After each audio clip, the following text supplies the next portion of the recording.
Здравствуйте. По традиции время вечерней смены и подведения итогов дня.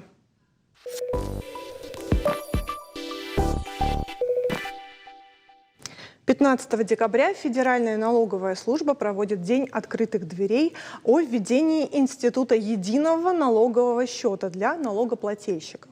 И вот если по какой-то причине вы не можете попасть на мероприятие, то Сергей Кособиев, начальник отдела проектного управления долгом и урегулирования задолженности физических лиц Управления налоговой службы России по Республике Северная Осетия-Алания, вместе с тем гость нашей студии сегодня готов провести нам налоговый ликбез в телеформате прямо сейчас.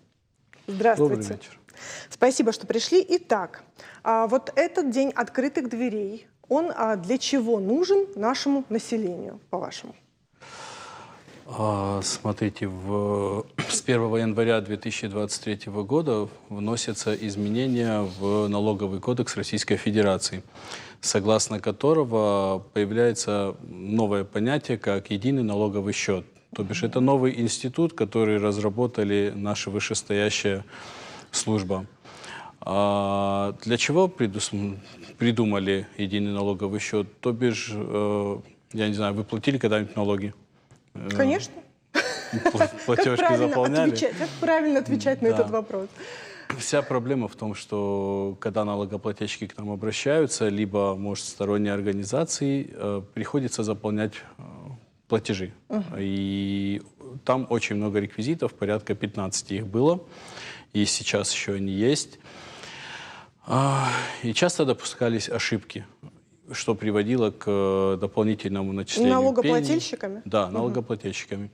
И их деньги садились либо на другого плательщика совсем. Очень удобно. Да, либо могли попасть на другой налог.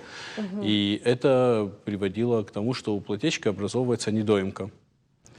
Теперь, получается, с введением единого налогового счета у плательщика будет только единый налоговый платеж, согласно которому он должен поменять только ИНН и сумму. Все реквизиты остальные будут стандартные.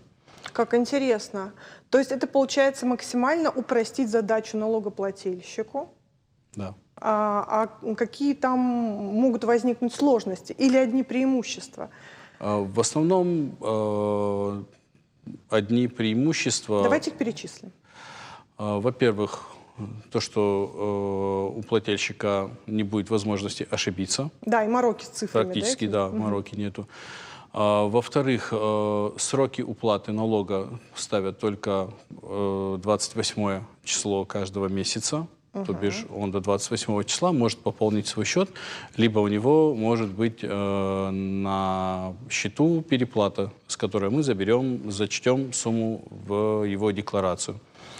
Также преимущество получается в том, что если у него есть переплата на этом едином налоговом счете, то тогда не образуется пеня, которая на сегодняшний день, в связи с предыдущим моим словом, то, что неправильно заполнил платеж, его деньги сидят на одном налоге, а в другом недоимка. И каждый день отчисляется пеня. Также предусмотрен штраф за несвоевременную уплату. Как бы исключаются, опять же, эти два момента, то, что пеня и штрафы не будут платиться плательщикам. Также этот институт предполагает, как сказать правильно, возврат денежных средств в течение 10 дней. То бишь плательщик направляет нам заявление на возврат, и мы в течение 10 дней обязаны ему вернуть эти деньги. То бишь то, что он переплатил, это не наши деньги, получается, это его актив, которым он может им распоряжаться по своему усмотрению. Да. А имеет смысл вот так пополнять, что ли, баланс этого счета, чтобы, если вдруг какие-то там вопросы, можно было им же вот этим балансом и оплачивать все эти, как вы говорите, недоимки? Да, конечно, это на усмотрение плательщика уже идет. Он для своей страховки всего лишь это может сделать, пополнить этот единый налоговый счет. Но если плательщик грамотный, в том плане, что бухгалтера знают, когда у него налоговая декларация должна, когда у него авансовые платежи, то проблем не должно быть с тем, что у него пойдет недоимка. А по закону имеет право пополнить этот единый налоговый счет, и там будут деньги со сроком уплаты. Он будет всегда в плюсе. Он всегда в плюсе, да.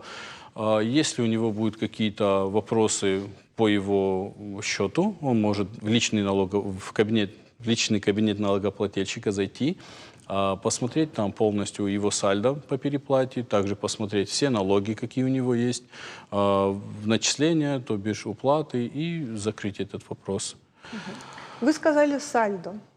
Пожалуйста, поясните нам, темным в налоговом деле людям, что это такое и как это рассчитывается. Смотрите, сальдо получается по единому налоговому счету, то бишь вот на 1 января 2023 года все карточки учета, в которых велись и начисления, и платежи, они объединятся по переплате. То бишь переплата, которой меньше 3 лет, она объединится в одно сальдо, и будет у него сальдо положительное. А также сформируется отрицательное сальдо, который вот в первых числах января у нас будет очень большое перестроение, и получается отрицательное сальдо будет закрываться положительным сальдо. Если у плательщика сальдо отрицательное меньше, чем положительное, то у плательщика на 1 января, получается, будет переплата по ЕНСу.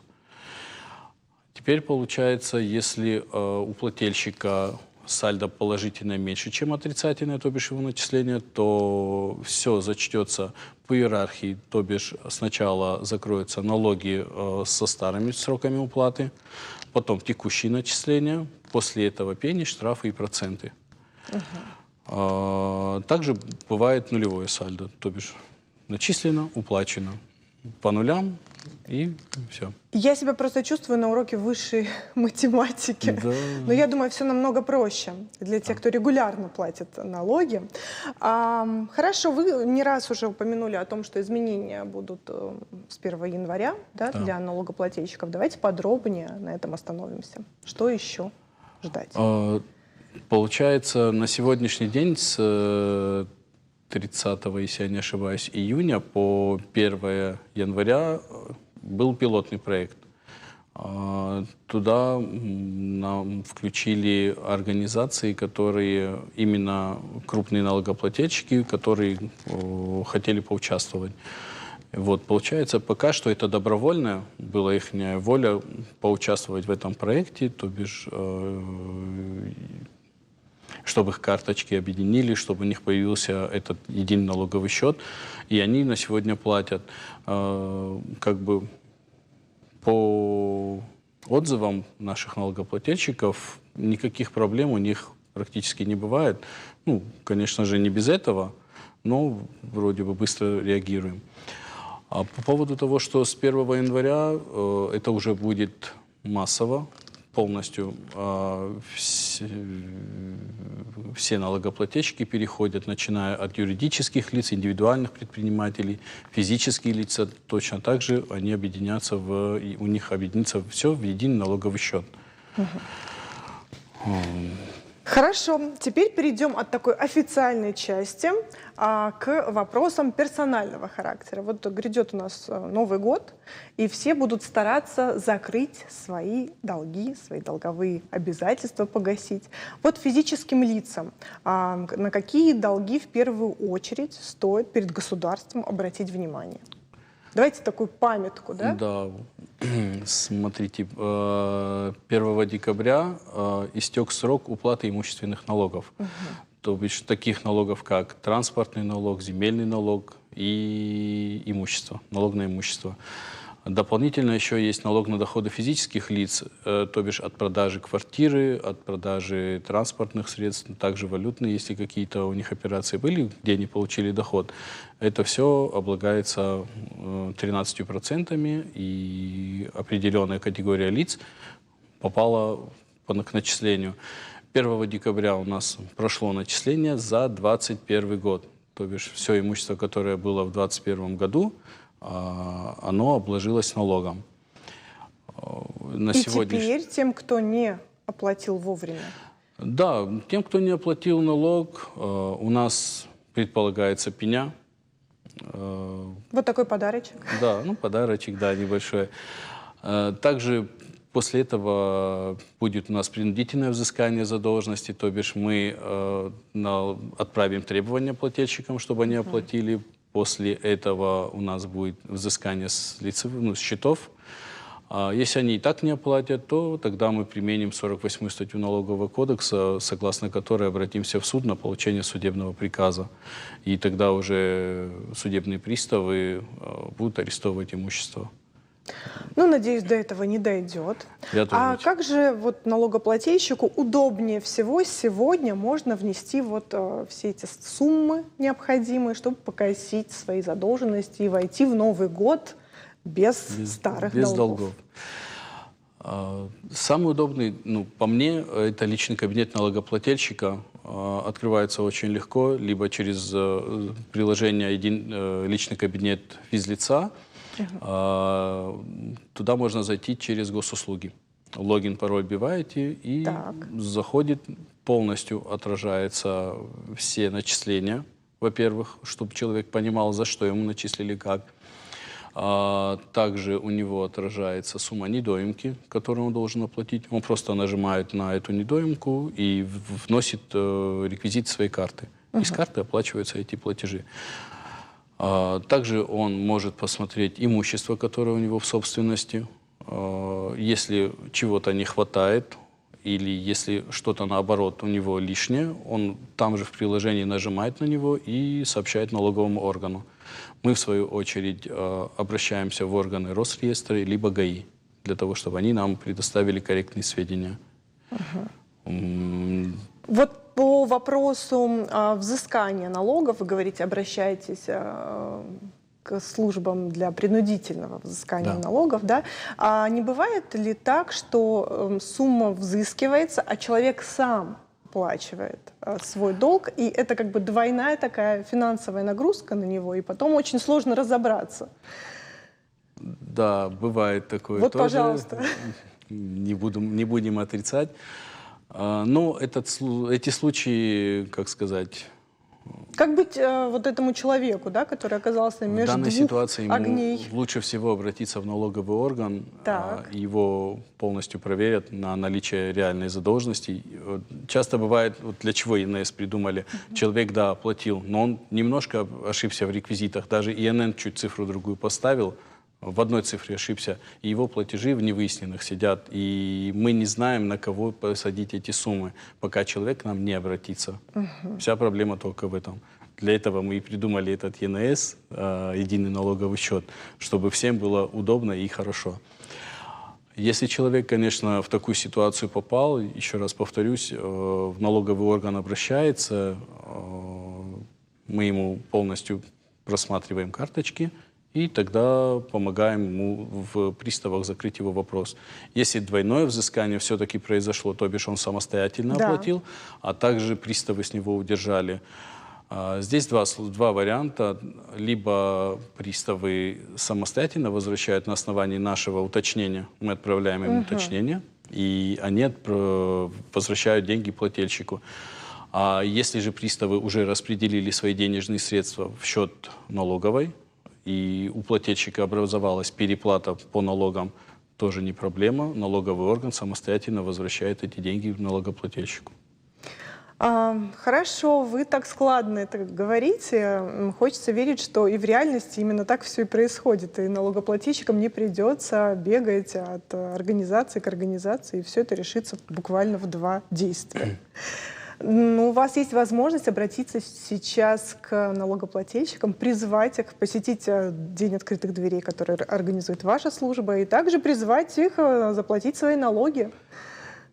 Я так думаю, я полностью все осветил, все, что касалось налогоплательщиков и сроков взыскания. Самое главное, чтобы они понимали, что эти деньги идут в бюджеты республики и в бюджеты местные, то бишь дальше... А не кому-то в карман. Не кому-то в карман. Да, как часто приходят и говорят, что они идут в карман. Вот. Но на благо республики не грех и налоги именно заплатить. Во благо. Вот все, что платится именно физлицами, это все идет во благо республики. И я надеюсь, это заметно по тому, как садики, как школы строятся. Да, я понимаю, что и из федерального бюджета туда деньги просят.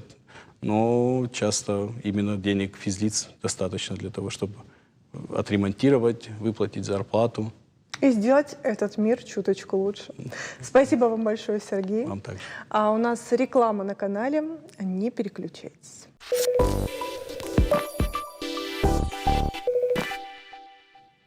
В Москве подвели итоги премии «Мы вместе». И вот Северостинский фонд «Быть добру» стал обладателем международной премии «Мы вместе» в номинации «Страна возможностей». Сегодня его глава Амурхан Кусов у нас в гостях и готов принимать поздравления. Амурхан, поздравляю. Здравствуйте.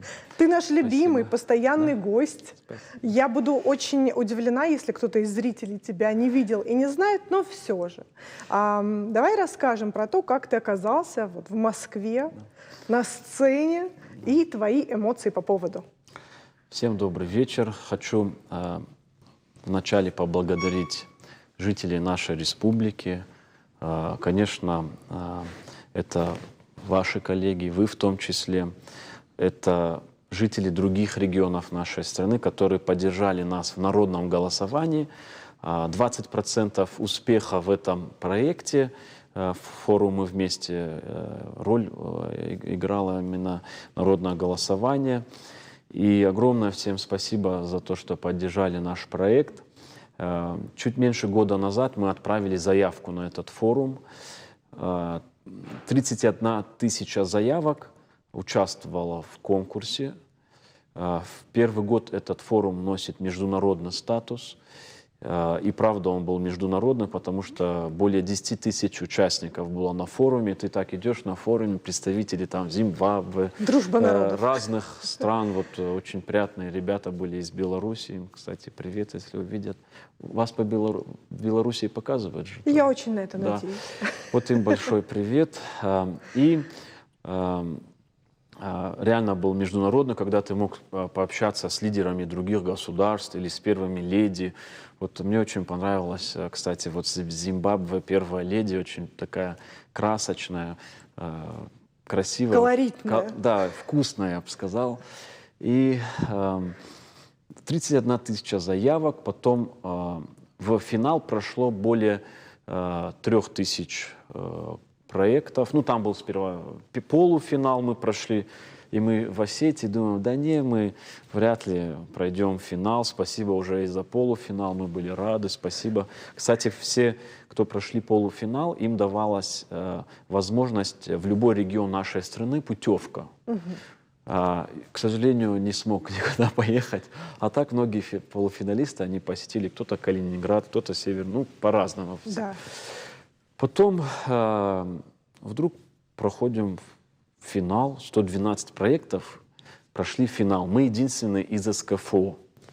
Тут, конечно, уже начали потеть ладошки. Как-то стало волнительно. Потом это голосование народное. Правда, очень тяжелое голосование было. Там очень тяжелая форма заполнения анкеты и прохождения этого голосования.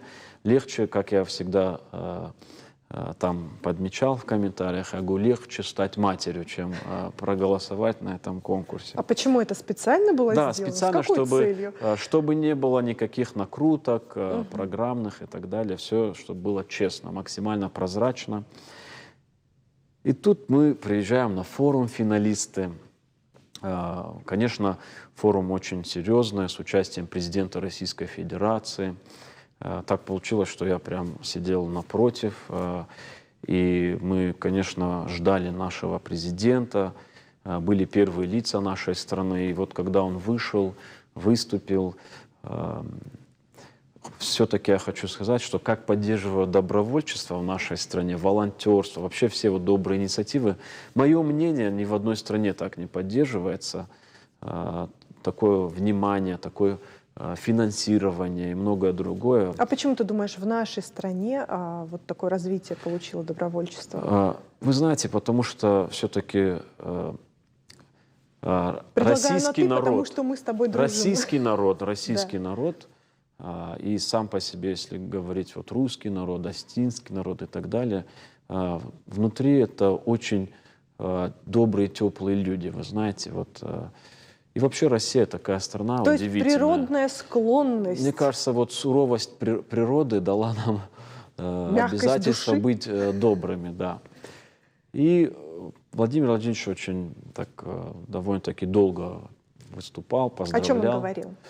Он говорил, конечно, о международных различных отношениях, о том, какую роль и важность играют сейчас волонтерство, добровольство, в том числе на направлении и в участии в специальной военной операции. Кстати, были награждены некоторые волонтеры, к сожалению, так получилось посмертно, которые погибли в специальной военной операции. Как, к сожалению, в те дни, когда проходил форум, тоже погибли волонтеры, которые готовились к акции «Елка желаний». Представляете, просто в их центр молодежный прилетела ракета, и девушка, которая активно занималась волонтерством, добровольством, она погибла. И ей, кстати, тоже вручили орден мужества на форуме, к сожалению, посмертно. На этом форуме вот я сидел, например, рядом со мной были герои Российской Федерации, участники СВО, их было очень много, различные ордены, ордена участников специальной военной операции. То есть такая атмосфера очень трогательная, много-много тепла было там. Это в первый день. Потом проходит время, подводятся итоги. Меня успокаивали все финалисты форума. Они все хотели, чтобы я победил, чтобы я уже успокоился, потому что у меня было такое траурное лицо. Я думал, что мы не победим, был уверен на 100%. Ну, там разные факторы какие-то. И какие-то знаки. Например, многие финалисты записали заранее видео, открытка своего проекта. Ну, я не записывал. Потому что не рассчитывал. Ну, нет, меня не попросили просто. Ага. Ну, разные. Например, сказали, одеться нужно вот так. Я оделся не так, и мне даже замечания не сделали. До 100%, знаешь, я не победил. Ну, и разные другие моменты. И тут, когда назвали наш проект победителем на сцене, в кадре, кстати, это не видно, я взялся так за лицо, я не знал, чтобы люди не видели, что с моим лицом происходит, то ли улыбаются, то ли плачут там, и так далее. И было очень приятно. Форум все-таки это международный уровень, дает возможность продвигать проект совсем по-другому, когда тебя уже курирует администрация президента, когда ты получаешь хорошее финансирование на реализацию проекта, когда ты понимаешь, что на твой форум приедут люди, которые составляют повестку деятельности, в том числе в сфере добровольчества в нашей стране. Конечно, это очень радует, и хотелось бы поблагодарить всех ребят, всех людей. Это и школы, и сады, это управление образования города. Они прям болели за нас. Это блогер популярный Арина Шумакова, travel-блогер. Она, наверное, от нее отписалось, наверное, 5 человек только из-за того, что она около 70 постов сделала в поддержку этого форума. И сделала она это потому, что она была на этой площадке.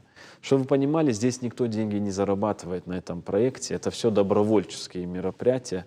И человек, который был на этом форуме, он поймет, за что он, если можно такое слово употребить, топит, Да. старается.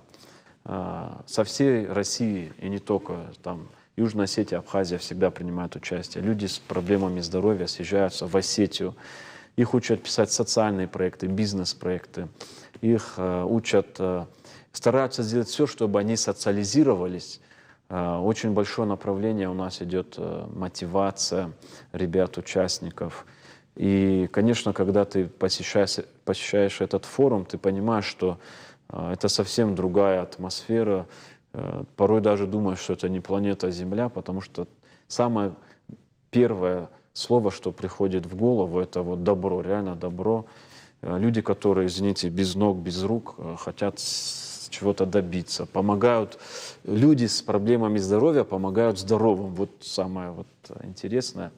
Но основная цель это, конечно, форума, это сделать человека как благополучателя, сделать из него благотворителя, то есть чтобы он сам реализовывал свои социальные проекты, бизнес-проекты и был таким активным членом нашего общества.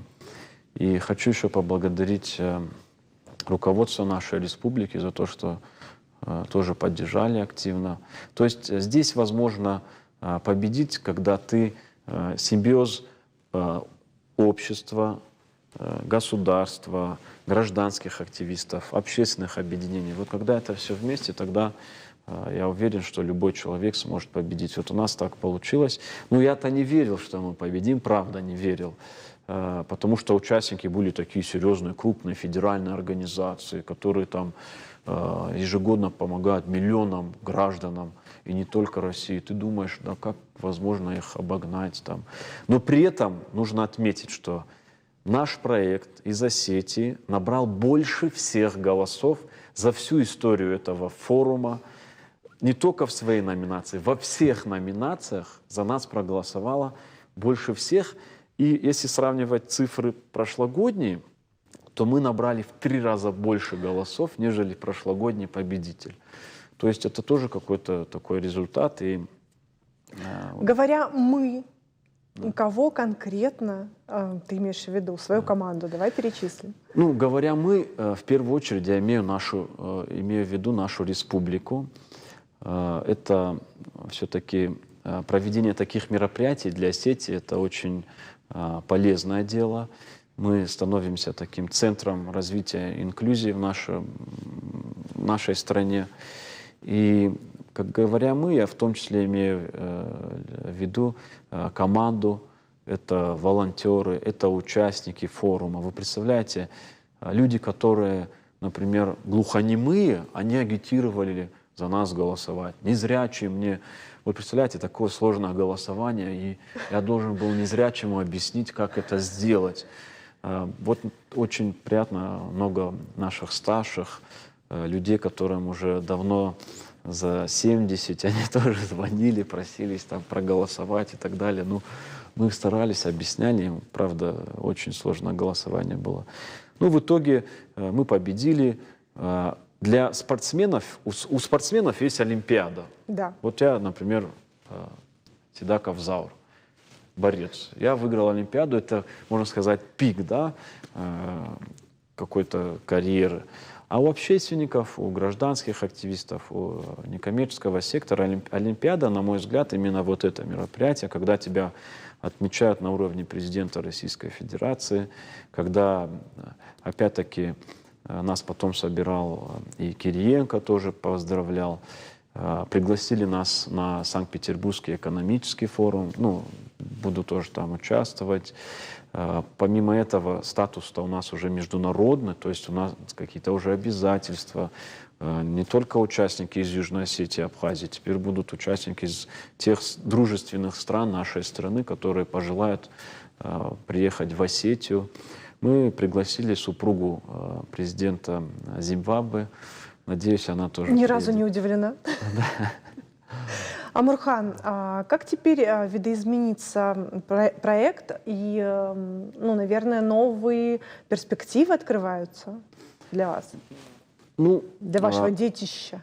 наш проект теперь будет курировать, ну, как я говорил, администрация президента Российской Федерации, потом ассоциация волонтерских центров. Это возможность масштабировать этот проект. И самое главное же здесь история в том, что Осетия, ну, далеко как бы от центра, есть крупные федеральные проекты, инициативы, которые не из регионов идут в центр, а наоборот. Они же крупные, и стать наравне с ними — это непростая как бы миссия. И тут мы инициативу из Осетии подняли до уровня федерального, поэтому для нас это очень большая, как сказать, мотивация, поддержка. Ответственность. 5 лет, да, проекту? Да, 5 лет проекту. А когда вот задумывалось это самое название «Без границ»? Вы знаете, «Без границ» тоже... Вот я, например, с вами сегодня сижу и могу что-то с вами вот просто озвучить и покажется, что это вот озвучил, и пошло дело дальше. Все наши проекты, а их 10 проектов, социальных проектов, они были вот озвучены в простом диалоге, а потом история и какие-то факты, какие-то моменты. Вот, например, я в Москве, когда был в Государственной Думе, сейчас с Артуром Борисовичем Таймазовым встречался, я говорю: Артур Борисович, представляете, какая интересная история получается. 5 лет назад я сидел вот здесь перед вами и говорил: давайте вы поддержите проект форума «Без границ». И, кстати, один из немногих, кто на тот момент поддержал этот проект, был Артур Борисович, за что ему огромное спасибо, Таймазов. Я говорю: представляете, вы тогда поддержали инициативу молодого человека, и сегодня нас награждает руководство страны, и вот какой толчок был интересный. И как будто бы границ у этого проекта действительно нет.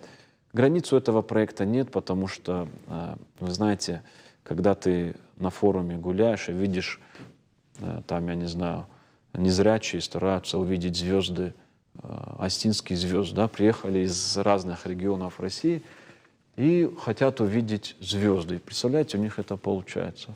Они видят наши горы, глухонемые слышат наши реки, ну и так далее, и так далее. Могу долго повторять. И хочу еще раз сказать, что уникальные ребята, участники. Вот, например, возьмите семья Тома.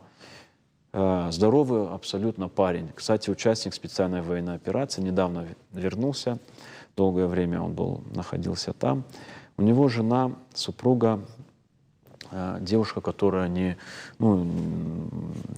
нее не работают ноги, руки, она не может говорить и так далее, и так далее. Можно сказать, прикована к кровати, к коляске.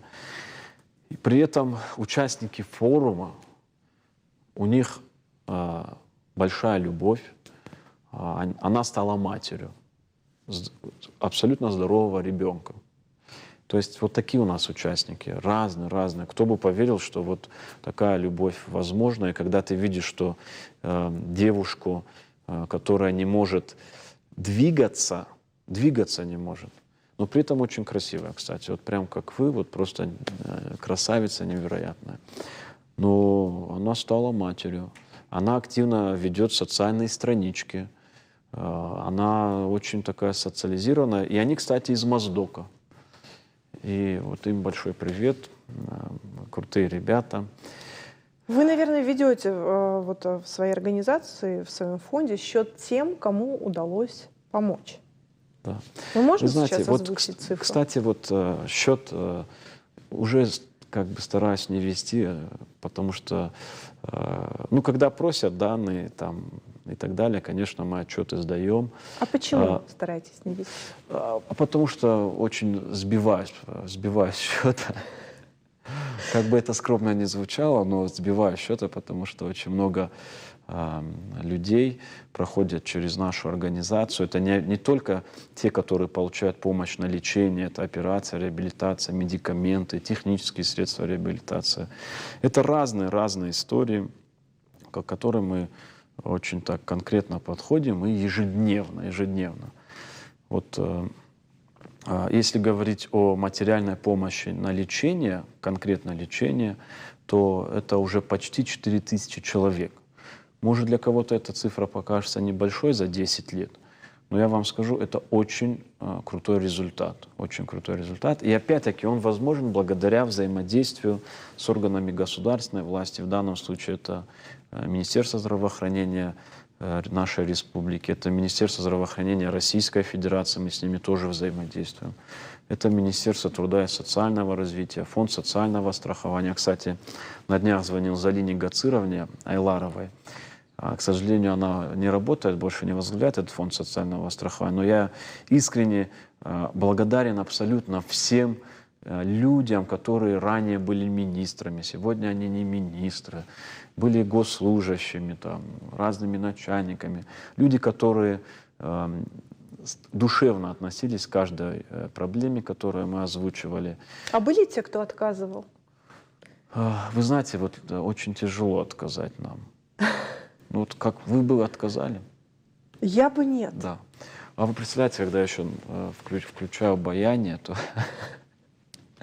Вы меня в начале эфира просили вот такой теплый разговор. Да, Но если серьезно, как может человек отказать в том, где он, может быть, и обязан помогать? Вот я никогда не понимаю людей, которые могут работать, например, с обществом и при этом как бы закрываться от них. Вот я таких людей никогда не понимал и даже вот осуждаю.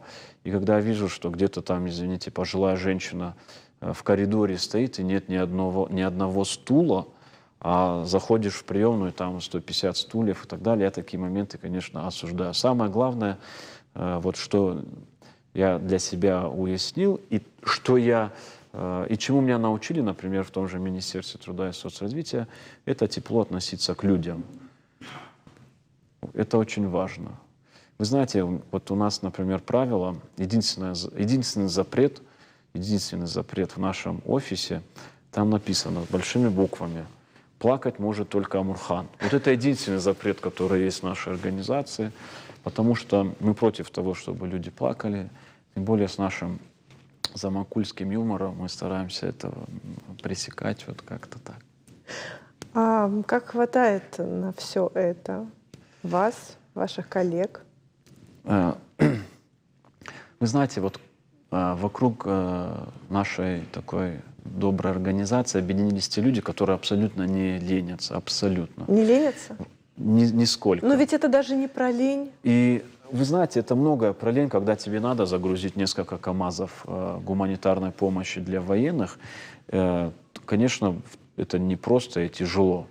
Мы регулярно отправляем вот в рамках акции «Посылка солдату» гуманитарную помощь нашим солдатам, гуманитарную помощь социальным учреждениям Донецка, Луганска и так далее. Вот планирую в январе месяце сам тоже поехать туда. Конечно, это, не знаю, я вот этих людей готов всех расцеловать абсолютно безвозмездно.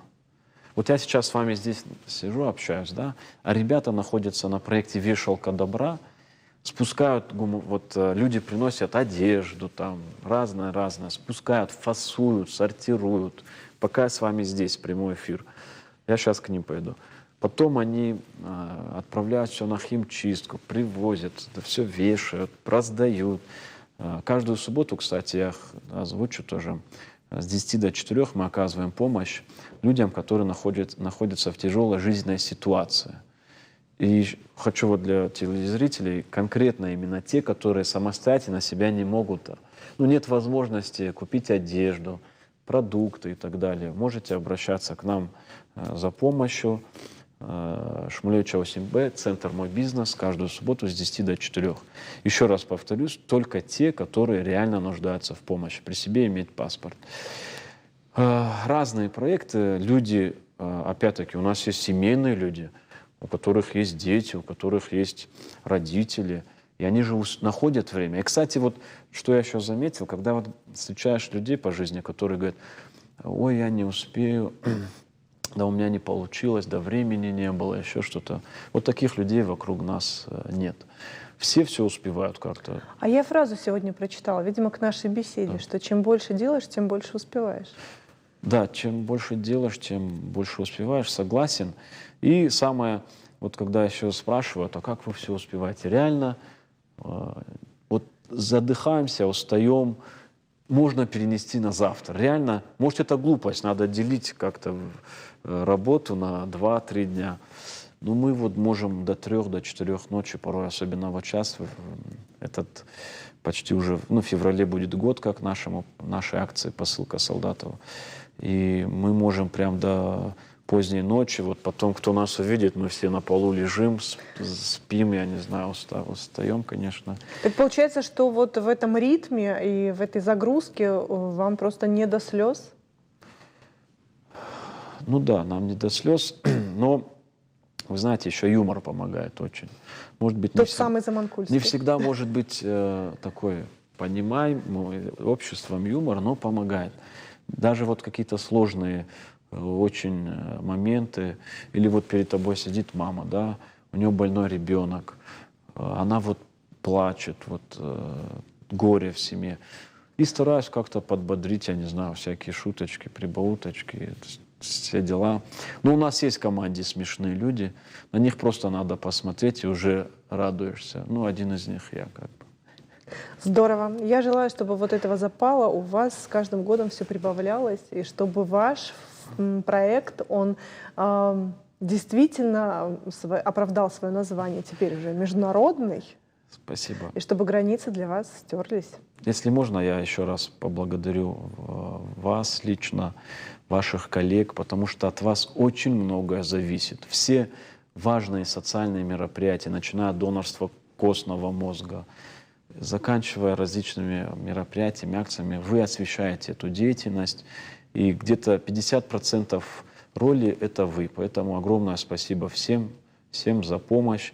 И эту победу, которую мы получили, это в том числе ваша победа. Спасибо вам. Здорово. Спасибо большое, Амурхан. Спасибо. Это все на сегодня. Увидимся с вами совсем скоро. Всего вам доброго. До свидания.